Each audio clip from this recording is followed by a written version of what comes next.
Welcome back to another episode of the Panther Sports Zone. It is April 2nd, 2019. I'm David Smith, I'm Zach Collins. and we got a special guest today, Larry Johnson, formerly retired of the Kansas City Chiefs. Larry Johnson. Yes, sir. Great to have you on the show, brother. Thank you for having me.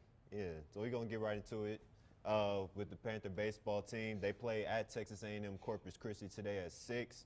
Obviously, we know how they play on the road, not too well. 1-9 away right now, but every time we talked about this before, they get off the slow starts and then they come somehow ease their way back into the game towards the end. But obviously, it's not enough. They need to they need to start off well and end well.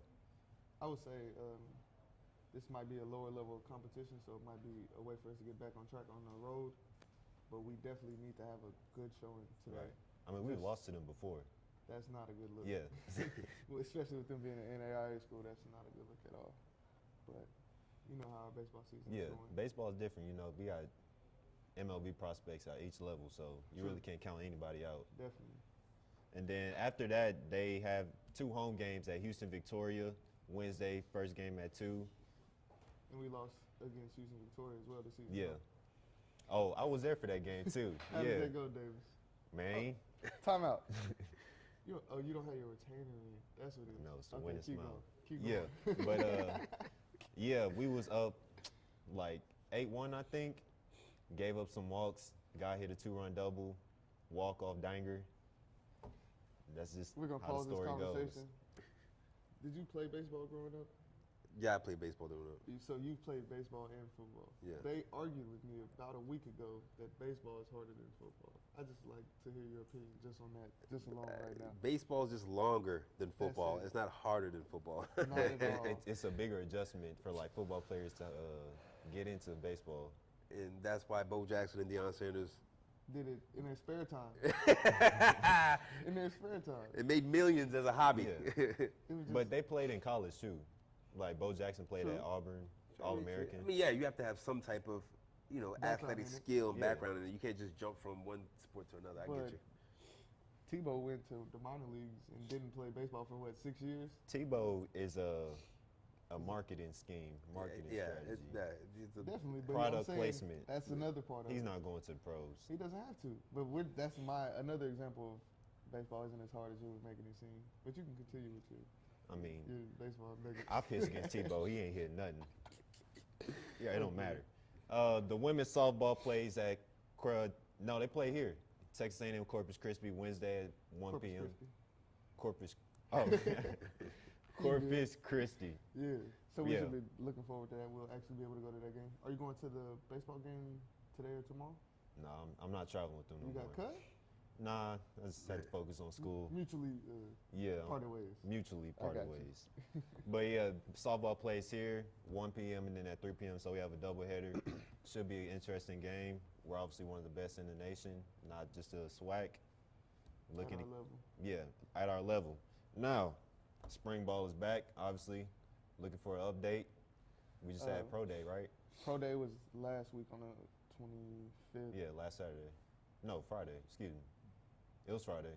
Pro day? Pro day. It was last Monday. Oh man. Yeah, you gotta relax. But and then the first scrimmage was this past Saturday. They went through a full practice script and then they had about 60 plays. Offense, it would go peaks and valleys. Sometimes they would get in their rhythm. Obviously, we're a high-paced offense, so we're focused on tempo and trying to get it together. So it's just finding that tempo. It's early into the spring, so they haven't really got it together. Their conditioning isn't where they want it to be right now, so that's what ultimately caught up with them. I think we got the injury bug early in spring ball right now, but we're bouncing back from that. I had a question as far as, do you have any things that stick out to you? Because it's a difference between spring ball and being in season. So it's a different grind mentally as well. So what was something that will get you through spring ball at times? It would be because we knew that we were gonna scrimmage each other. And that time we always hitting. We always was bragging in the locker room about who was better at what position. So when we actually separated and made teams, you was hyped because you would go into, and we call it with the blue-white game. What would be purple and gold? Okay, so Yes, sir. purple and gold. You knew all the fans were going to come out. The media day was going to be there at the same time. So it was able to kind of play in front of fans before the season actually got serious. So a lot of guys had a lot of fun with those scrimmaging games. That's how we separated. We knew that was going to be the dessert. Like, we went through the full-course meal, and I think, the scrimmage game, the main scrimmage games in front of your fans is where you have a lot of fun. Exactly.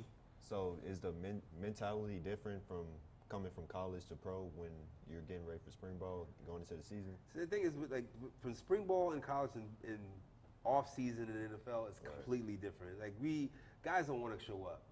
Some guys when their contracts that you have to show up, and OTA sessions and stuff like that. But they're only like 3 or 4 weeks. Spring ball in college, you got to go to school in spring. You got to go practice, and the times are different when you work out because you're doing it like 5 o'clock in the morning at most of the times. When you're in the pros, you can do what you want. You're a grown man. Like, we paid you to perform, so I don't care what you do in the off season. You better perform when the season comes. So I guess as far as the mentality of it is a little bit different. Okay. When we come back, we got some more news from Antonio Brown. Unfortunately, AFL's canceled. March Madness is still going on. We got all that coming back from the Panther Sports Zone. Boo, Raiders.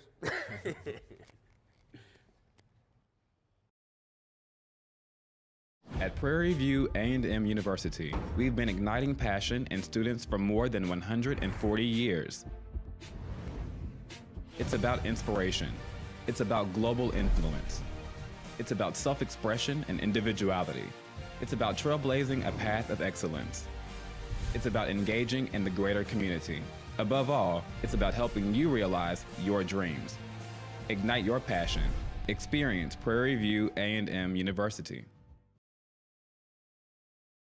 Traditions are not made overnight. They are created through a legacy of excellence and a commitment to something much greater. For more than 135 years, Prairie View A&M University has provided students with a strong academic foundation, a unique college experience, and the opportunity to make their mark on the world. This is a place where friendships are formed, discoveries are made, and dreams are realized. This is Prairie View A&M University. Our tradition, your opportunity. Welcome back to the Panther Sports Zone. Like I said, we got a big contract signing, a big contract extension in the MLB. Ronald Acuna Jr., one of the best prospects, not prospects anymore, one of the best players overall in the major leagues right now at second base, signed 8 years, $100 million contract extension. Another big payday. Braves secured a good one. Been a prospect for like 3 years now. Looking forward to how he's going to progress this year. Play full-time in the major leagues. Yeah, he had a MVP season almost last year. Did well for him in the playoffs. Unfortunately, Braves lost. To who? The Dodgers. Okay. Then the Dodgers lost. Do you see them going back to that same? The I would Braves? say yes. At least that point in the playoffs or further than that. I don't see them going further than that, just because obviously the Phillies, they're undefeated still. Okay. Even without Bryce Harper contributing much, even though he's doing well now. He had a slow start at first for the first week, but he's doing better now. But yeah, you got the Dodgers who are also hot again. That's to be expected. Okay. So I don't really see them going that far unless they do something with the pitching. Now, question: you being a former NFL player, do you look into other sports and see, like, obviously you're not worried about what they get paid, but you see their contract numbers? Do you did you bring that into your own thinking? Or I mean, you really can. You got to be low key jealous. Like, Very. bro, you making $100 million to stand up and sit down. Like, you not putting in the work that we put in. Like, Yes. even pitchers. There's sometimes there's some days or months they don't pitch. So it's like they still collecting checks. I'm like, but I get it. I would rather do football regular season than do baseball regular season. Those 180 some games is way too long for baseball. Like, I don't know how these guys have an off season or Yes. even take care of their family. They're always moving around. I don't like how you have a regular life and you always moving around like that. that's Well, definitely they really only got 1 month off. Really? Yeah, See, that's January. man, I need a good 2 or 3 months Yes. off. I mean, obviously the taxing on our bodies a little bit different than the MLB, but still, man, you need some downtime. So things like their contract being fully guaranteed, that's something you definitely envy. I definitely envy that. I think NFL players should have some type of guaranteed contracts. And even though you hear $80 million and then $14 million guaranteed, it's never guaranteed. It's only guaranteed when you play, when you show up. You be hurt for the whole season, you'll get cut that same spring year. So it's I don't know why they put that language in it that it's guaranteed. It's not guaranteed. Which brings us to another interesting topic, Antonio Brown. There's more players now looking towards him and how he handled his free agency. Is making more players speak up and just kind of use their leverage. Yeah, use their leverage to their advantage. Now you had some comments off camera about it. How do you feel? I don't. It's a marketing ploy. It's to make you believe that if you play, you have character, if you be a showmanship, if you basically be an all-around clown for what you stood for, what you are. So basically, you got to be a marketing clown to be able to have that type of power. Yes. Are you willing to sell your soul to be that type of player? Some guys just don't have it in them to cut their hair different ways or paint their faces and dance and do the booty shake in the end zone. Some guys just don't have that character. True. And so what you're saying is, yeah, he changed the perspective of it, but or let me take it back to an old school way. So I should be Bojangles in cleats? No. Should I dance every time to get more money? So that's what he's showing the players. Players are coming to him like, oh, how did you do this? You sell out. Okay. Are you willing to do that? Say it was you. I'm not selling out for it. I'm not going to make a mockery of myself, especially at I would say the type of level of player he is. And his argument is basically the same thing whenever he was on the show with LeBron. He was talking about that's how he feels Shannon Sharpe is doing with his platform. Because the same way Shannon Sharpe might speak up and like speak in favor of Cap, he also puts the GOAT mask on. He also has a desk full of backwoods or Hennessy. That's kind of, hit and miss. But I wouldn't say that I feel that's what I think more than anything, they're looking to him because he used his leverage. And he felt as though he's accomplished enough in his career to where if he wanted to retire, he could retire and be fine. And he also understood that the Steelers needed him or whatever team that's traded for him needs him. So I get what you're saying as far as he definitely, at times he makes a mockery. Of course, this man went into meetings with NFL owners and he has blue hair, his mustache is blonde. They're not going to look at him the same. And he definitely does certain antics in the media that make himself seem as though he'll go a long way in order to get what he wants. And as he asked me, I wouldn't do that as a man, but as far as what he got out of it in the end of the deal, that definitely helps him because going from having no money fully guaranteed to at least, I would say, 67% of his contract, that's something that, not his actions, but his business practices, as far as him having an agent, Drew Rosenhaus, who is well-renowned, I would say that's something that they could look forward to. But everybody's not an Antonio Brown. Everybody doesn't have that personality, for one, and two, they don't have the leverage or the stats to stand behind him. Plus, you got to look at understand where the league is going right now. The offenses are completely changed. The prima donnas now are the receivers, D-backs, defensive ends, and quarterbacks. Yes. Everybody else, you see, it's like a pyramid scheme now. All the money is going up to either your receiver, DB, safety, or quarterback. No one's cracking $50, $60 million deals anymore. Like the last one that did that was Adrian Peterson. He didn't even live up to that deal. So you have to understand, you don't go to another player in a situation that's completely different from your own and say, how can you make me rich like you? Yes. You can't look at it that way because it's not going to, it's 32 teams. We all got everybody's got this different GMs and owners. Everybody got different, agents. It's never going to be the same thing. You really have to be in a real small niche to actually accomplish that feat. And like he said, no one's going to ever do that again. Definitely. So how do you feel about Le'Veon sitting out the year and then getting the contract that he did? I think he hurt himself. Like him sitting out, it made it seem like, okay, we can't really give you this much money because we don't know when you're going to just sit out again. And that's always going to be his knock. And I mean, it's sorry to say, he may hit 400 carries this season and come back and do 400 more, but his only thing is going to be holding against him once he goes back and asks for more money. They're going to hold that against him. When you come to the NFL, you're always going to get your negatives held against you more than your positives. That's how to keep your dollar amount down. So the less negatives you have on you, the more they can't really argue, okay, we can't give you this. They have to give it to you because you're showing more positive than negatives. I think at that situation he put himself in, he showed a big negative which he couldn't really come back from. I was just going to ask that too. We on the same place. Yeah. And then moving along, staying in let's go back to the organization you spent the majority of your career with. This Tyreek Hill situation, do you think that's why he was on the trading block, because he has all of these off the field issues? Yeah, I mean, you just got rid. First of all, let's go back a couple years. You just had a knee situation. Yes. You know, and then you couple that with Hunt situation. They just got rid of him. You can't really have a situation now when you bring another player in. Now you knew he was forgiven for the first one. Yes. Now you have another one at the height and at the peak of them trying to get to the Super Bowl. Now you have more of an off-season problem than you had in a regular season problem. So you really have to kind of like, all right, see who's going to want them if we can just kind of dust them off, because we don't want these situations happening when we're really trying to win a Super Bowl in the upcoming season, since we showed so much promise in the season before. Okay. All right, let's change that, brother. Yeah, we all good. Tom Brady, obviously there's fake news on Twitter about him retiring, but it brought to my attention he doesn't have any threats on offense no more.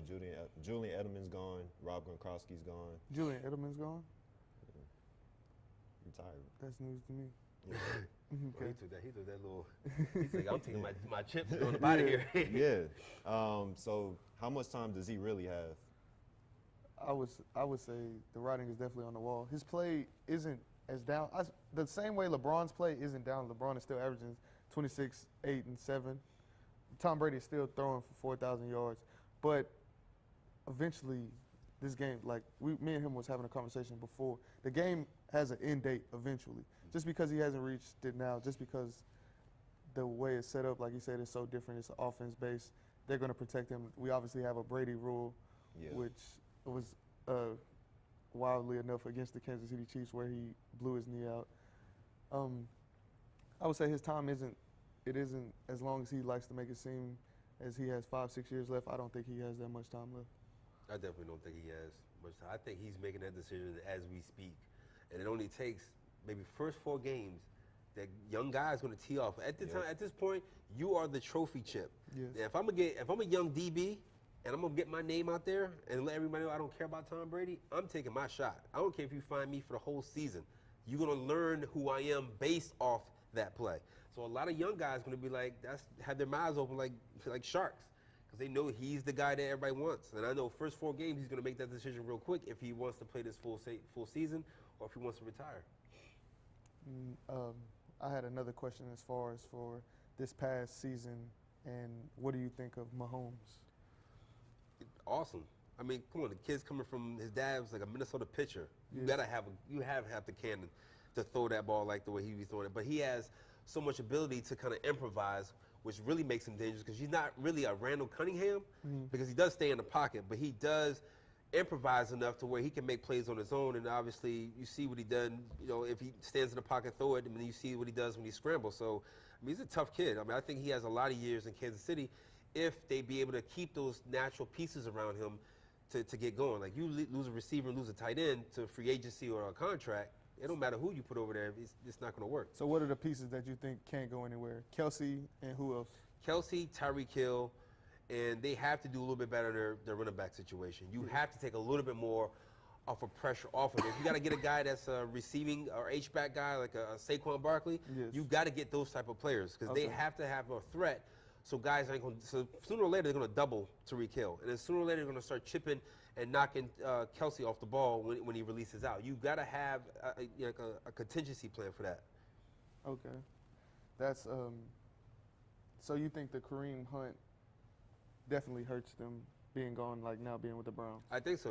You can't just get a Kareem Hunt from a different team, or you can't draft one. Like, that kid was special. He was a physical runner, so a lot of DBs didn't want to tackle him, and then you throw over top him with Kelsey, and then when you wanted to burn him, you burn him with Tyreek Hill. It was the perfect situation and combination of how to get to the Super Bowl. Now, when you take that out, now you got to shuffle in guys to kind of find a niche, and it may take something off of it. Now guys may blitz now, because they're not, they used to be scared of Kareem Hunt. Now you don't know who's going to be back there.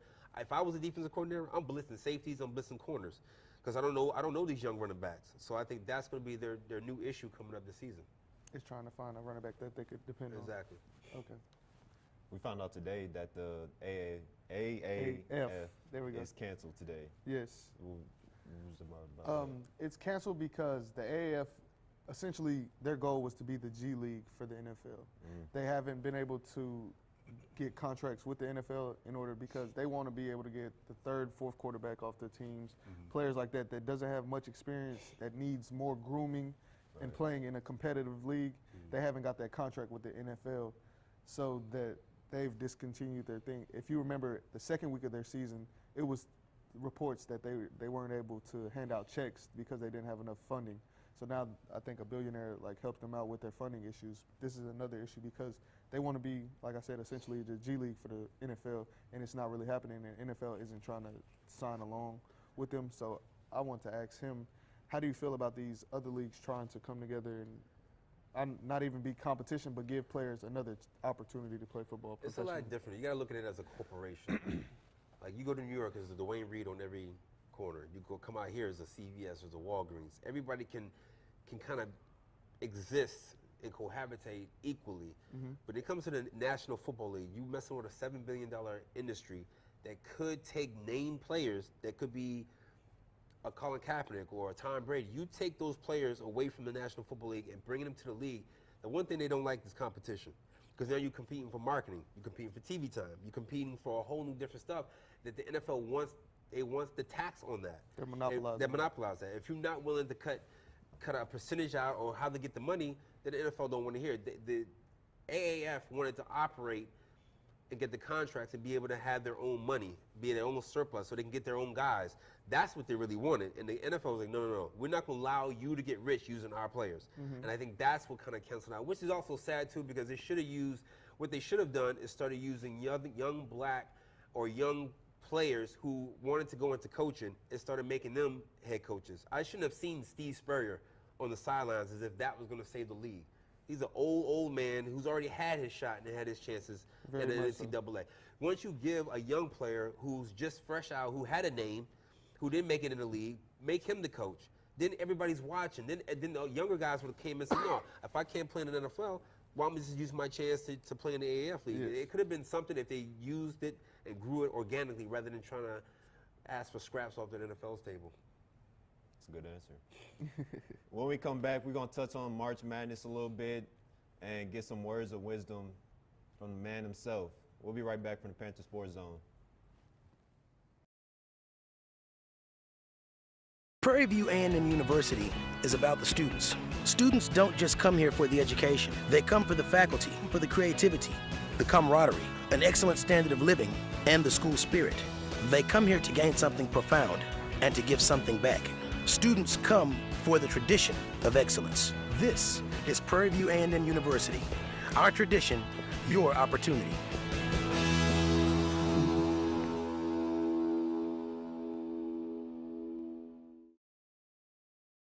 At Prairie View A&M University, we've been igniting passion in students for more than 140 years. It's about inspiration. It's about global influence. It's about self-expression and individuality. It's about trailblazing a path of excellence. It's about engaging in the greater community. Above all, it's about helping you realize your dreams. Ignite your passion. Experience Prairie View A&M University. Welcome back to the Panther Sports Zone. So obviously it's March Madness. We're just going to get some picks in. We're not going to touch on it too much. We're going to talk about it Wednesday and Friday. But Auburn obviously plays Virginia. Texas Tech plays Michigan State. Who you guys got? I'm taking Tech and Auburn. Tech and Auburn? Why? Tech, just strictly because they're from Texas, and I feel like their defense is probably the best in the Final Four. You had the image of, I want to say, number 5. He had the encounter with Nip. That kind of like touched my soul, so that's something that definitely stuck out to me. And as far as for, I just didn't want to pick Virginia for obvious reasons for TDV, so I'm taking Auburn. Well, you said Michigan State, right? I'm taking Michigan State because it's the Big Ten, so I got to rep Big Ten. And I'm going to take Virginia because my mom is from Virginia, so I got a lot of family there. Tappahannock, Virginia, that is, so I got to always go with UVA. Obviously, I got Auburn. I'm riding with them till the wheels fall off. They surprised everybody except me. He picked them about a week ago, and we were like, Davis, you're wrong. And he came out right. He came on Monday just smiling. Yep. Obviously, but they will lose if they play how they played against Kentucky. They were just all over the place and not controlled. Virginia's too sound for that. And I got Texas Tech beating Michigan in like the final 2 minutes. Okay. Michigan State's a complete team. That's tough. Texas Tech, best defense in the tournament all year. It's gonna be a good game. But You got any questions first? nah, I'm gonna let you. I'm Okay. opening with you. Go ahead. But obviously, we're going to touch on the special guest, the man who's been through it all. Obviously, someone who Zach looks up to, wants to follow his Talking about footsteps a little bit. Two-time Pro Bowler. Two-time Pro Bowl, He had two seasons where he had 1,500 yards. unanimous All-American. Definitely. 17, 20 touchdowns respectively. Somebody who had a lengthy NFL career. I want to say, one, what's the biggest takeaway you take away from your football in general? Like, what has that taught you the most?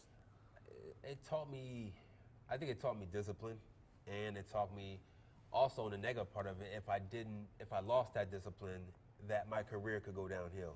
And obviously my discipline stopped when I was using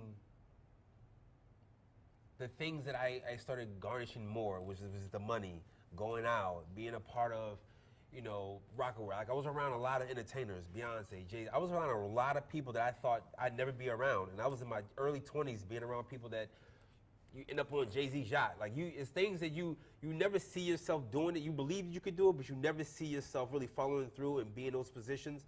And once you lose the sight of what I really loved when I was a young kid, when I played for free and all that, it started to change my mentality when the checks came in. And when you look at them checks and you go from, having a little college university card where you just swipe for a little $10, $20 and you get a check for $300,000, like what do you do with that? You kind of lose touch with reality a little bit because you obviously live on a different plane than everybody else. So you start taking a lot of things for granted, like working hard and being disciplined on off field and stuff like that. So if anything I took away that I gave my heart and my soul to a game, and I lost a part of it, a lot of it, and got it back because I understood where my journey had to go. And I think a lot of guys get down on themselves because they think, oh, this is it for me. Like, no, this is where you had to be to get to the journey so you can then be in a situation where you're helping young guys like yourself, and this is the situation God has put you in, so you have to run with it. So that's what got you here to understand and be able to speak with us, and we definitely appreciate that. My second question being, obviously going back to, what's your favorite game you played in, and what was your favorite moment like? It doesn't matter where. You can talk about DC, we can talk about Penn State. Yeah, I think it's two. Actually, Penn State would be the Michigan State game when I busted over for 2,000 because we started it as a joke, laughing in the preseason. Like, yeah, I'm gonna get 2,000 yards this year. Like, who says this? Like, this is my first time starting. Who says this type of stuff? Yeah. So then when it actually got to the point where I was gonna get a pitch, and I only needed 18 yards, but even busting it for like a 36-yard touchdown is something that was so surreal to me. Because I did it with my uncle being on the sidelines, my dad being the coach, my mom and my sister in the stands, and my brother on the field when I did it. So it was kind of weird and surreal and beautiful feeling because they have been with me through when I was 9 years old playing football and learning how to play football and gotten to a point where I wanted to quit football because I was getting hit too hard. So it got to a point where it came to all together in front of like a hometown crowd in a perfect situation. That was like most beautiful moment ever I had in football. And obviously in the pro league was actually my very first touchdown. And at that time when I got to the league, coaches used to tell me, like, this is not college. You can never take the ball in reverse field. Like, you can't be Walter Payton. So funny enough, against the Chicago Bears, I was playing mop-up time and I get a pitch. And at that time, I didn't understand the way plays are written in the NFL. You really have to kind of stick with it and it'll open up for you. I took the pitch, man. I turned right back. I beat one D tackle, and that was my first touchdown. Was basically off a rule they told me not to do, trying to be a guy that I shouldn't be, and it ended up being my first touchdown. It was something that was like a great feeling to me because I really didn't get to play my rookie year. I really sat out the first 2 seasons, and actually the third year I came back, and then my first touchdown was it was an amazing feeling. I was just gonna talk about how we talked about Monday. He mentioned that he was just spending time with like celebrities like Jay-Z and Beyonce, and that just reminded me of how close hip hop is with sports and athletes and how they go hand in hand. Yeah, he was like he described to me, because watching him younger, I realized he would always throw up the rock. So I asked him, what was that like, being like under Jay-Z, and he explained that. I don't know if you want to No, go I back mean, into it detail was with it that. was it was a real feeling.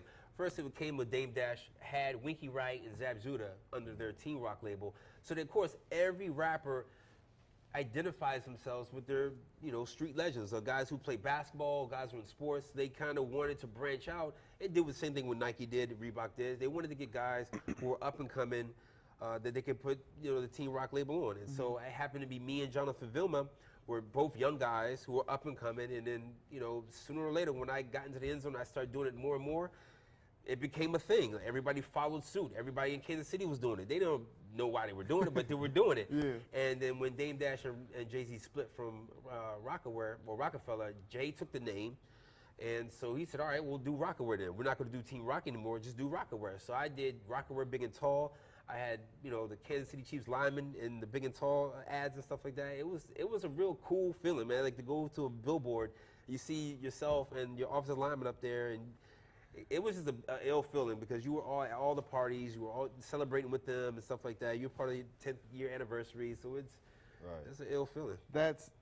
And this is why I didn't even know about that, but that's just the relationship he can understand, because the relationship an offensive line and a running back has, especially with them, like it was something for us to get Wanye to 1,000 yards, especially he was at one point we was leading the nation in rushing on all levels. Okay.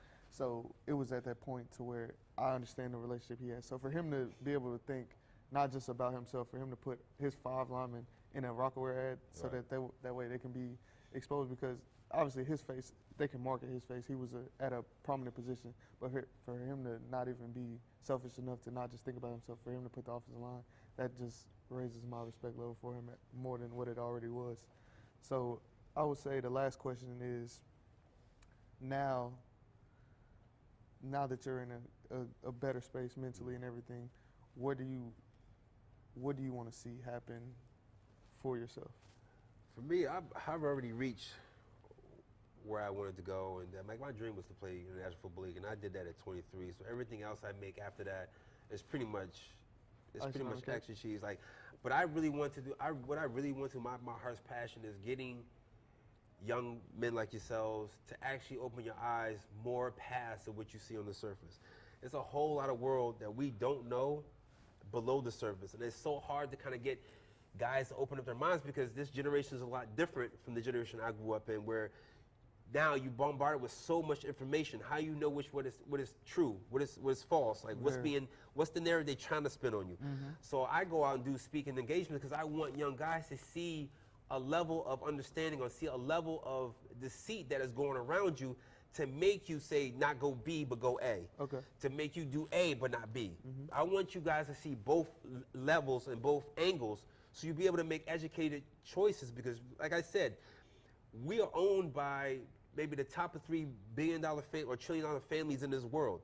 Everything funnels down from the information to the clothes on your back, to what we study, to what we do here. It's all funneled down, and you have to pick through the information to find out what's going to be true to your path and not true to their path. And I like a lot of young kids suffer from that and not knowing where to go, especially with social media. So I be trying to actually talk to a lot of students to get them to open their minds up and don't be too attached to their beliefs at such an early age. Okay.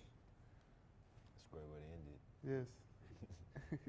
All right, folks, that's all the time we got. It was great having you out. Thank you again, sir. Thanks for having me. Thank you. Appreciate it. Yes, sir. We will see y'all Wednesday. I'm sorry. My name is David Smith. I'm Zach Collins. And I'm guest Larry Johnson. See y'all Wednesday.